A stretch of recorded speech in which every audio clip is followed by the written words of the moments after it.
will you be involved as director of OPM in coordinating movement or deployment of federal law enforcement? Not to my knowledge. That's not in your umbrella. It's not in my umbrella. If the president wants me to do it, I'm happy to. You'll do it for him. It's not in my purview. They're all federal employees, though, which is why I asked. Yeah. I don't think so, but. You've seen the news more recently Sure. than I have. So. Well, listen, absolutely. Will you make enhancements in buildings to protect federal workers? Are you moving security around to coincide with this movement? Yeah, as I said, right now the answer is I don't know. Okay. So we haven't done anything. GSA would probably be another organization that might be involved to the extent something like that happens. But for now, obviously, don't have any other directive other than what the president announced this morning. Understood. I mean, the answer might be that we're actually quite secure in our federal buildings here in Washington, and that's certainly acceptable. Yeah, absolutely. For those of us who live around here, we're not running through the streets like we live in Baghdad. People should know.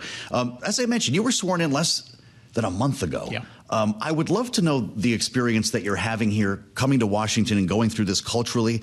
But let's talk about actual policy at first and what you've inherited here, because OPM is losing, I think, about a third of its workforce as you get in the building here.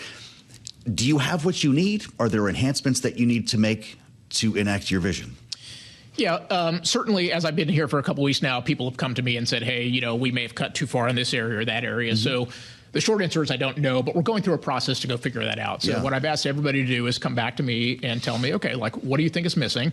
But importantly, what are you doing in terms of prioritization? So one of the things I've observed here in D.C. is we're very good about adding things to the plate, and we're not very good about taking things off the plate. Interesting. And so what I've kind of told my team is, look, I'm open to the idea that maybe there are areas where we've cut too far, but I also want to make sure I understand how we're prioritizing, and the answer may be that there are things that we're just doing because we've been doing them for a long time, and we don't need to do it. So we want to understand that. So you're taking inventory. You're taking stock right now. Yeah. When do you expect these reports to all come back? So we've got a near-term deadline, which is kind of in September. We have to put forward our first version of the 27 budget, believe it or not, for government. So we have a deadline that we need to turn that into, I believe, OMB. So literally in a matter of a couple of weeks here, I think we're going to have an assessment of how well are we staffed, what are we focused on, and are there areas where we need to add back headcount, or are there areas that we think we can prioritize? You expect to lose another 2,000 or so positions this year. Is that accurate? No. So we started roughly about 3,100. Okay. We expect through mostly the DRP, the deferred resignation program,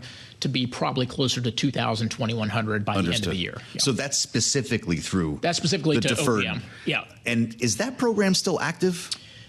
We still have people who are on the books right now who are coming off. But you can't raise your hand now and say that I'd like to. In general, no, but I think that's something that is under discussion is, ought we to have a program like that kind just keep it in place all the time? Yeah. A permanent deferred resignation Potentially, program. Yeah. So we've done 2 rounds of it so far, but there is an ongoing discussion as to would it make sense to have something. I don't know if it'll be exactly the same things we've done with DRP, but maybe some program like that. And a lot of private companies do this too, exactly. Of course. Right. You're no stranger to that. So you got here after Elon Musk left town. Did the DOGE make your work easier or more difficult? Yeah, look, I think what DOGE did was they really provided a catalyst for the change that we're trying to now institutionalize. So, look, you know this well. We're talking about a $7 trillion behemoth here. We're talking about 2.5 million people in the workforce, and it's very hard to kind of change culture and change the momentum there. So in my mind, a lot of what DOGE did was really kind of catalyze some of the activity. And now our job at OPM and across the other agencies is to figure out how do you institutionalize this so that operational efficiency is not just a one-time thing, but it's actually part and parcel of what everybody does day to day. A lot of people know you as the guy who ended the 5 things memos. Was that controversial? Is that, you will be, I'm sure, known for a bit more than that.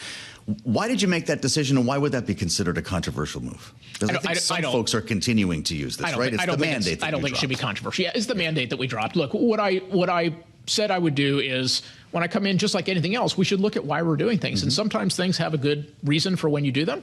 And other times, maybe they run their course. And in my mind, when I looked at kind of the opportunity here, I just said, look, if it's a useful tool to you as a manager, great. Knock yourself out. Keep using it. Okay. But we don't need to consume resources kind of across the government to do it. Was this consuming people? They're tearing their hair out each week to come up with 5 things? It was, the honest answer is I think it was well used in some areas, not well used in others. But it was just a matter of saying, hey, look, we're going to look at things from a fresh perspective. And if we find that perhaps there's other tools that are available to do the same job, then we don't need duplicate resources. Well, as you consider taking stock here and maybe even looking to hire, you scored a legal victory in being able to test applicants, measure applicants' skills. What are these tests And are they already in place? Some of them exist, but there's a lot more to be done. So the history, just for your listeners to know, is we've been under a court order for about 43 years now, which effectively prohibited the use of essentially merit-based tests to determine are people qualified for the jobs for which they're trying to be hired. In the absence of those tests, what was happening was people would basically self-evaluate themselves on their hiring criteria, which I see you chuckling because it's a real issue, right? Like people say lots of things, and in general, my view is we should trust but verify. And so now that court order has been rescinded, we now have the ability to go forward with a much more robust plan where we can use actual merit-based assessments, so that if you tell me, you're applying for a software developer job, great. Like, let me, actually try to assess those skills by giving you a coding test or something like that, which obviously the private sector has been done for a long time. That's fascinating. So yeah, it's a little bit surprising. You have a self-eval and an interview? Is that basically the process? You have a federal resume that sometimes goes 5-10 pages long. Okay. You have a self-eval, and then sometimes you have an interview. Right now, what we want to do is to say, okay, the first step really should be, number one, is we've taken the federal resume down to 2 pages. My personal view is 2 is still long, but it's better than 5. And then like if you have a job for which we have a test that we can evaluate, whether it's your judgment or technical skills, we should have you do that first so that we understand, are you even in the running for the potential job we're hiring for? Boy, you wouldn't think that that's revolutionary. Yeah, I know. None of this is rocket science. I agree. We are not inventing new things here, but we were, because of the court order, a lot of the agencies were very worried that if they use these tests, would they find themselves in constant litigation? And so now that court order is gone, that clears the path for us to do this. I have just about a minute left. I'm just fascinated by what this must be like for you. And I'm wondering what culturally it has been like. I know where your headquarters is over on East Street. I know what that building looks like, at least from the outside. You should come inside. What's it like going from the world of venture capital, a firm like Andreessen, to sitting on East Street trying to figure these problems out? Yeah, it's been a fascinating experience, and all very positive, actually. It's exactly what I was hoping it would be, which is... Is that right?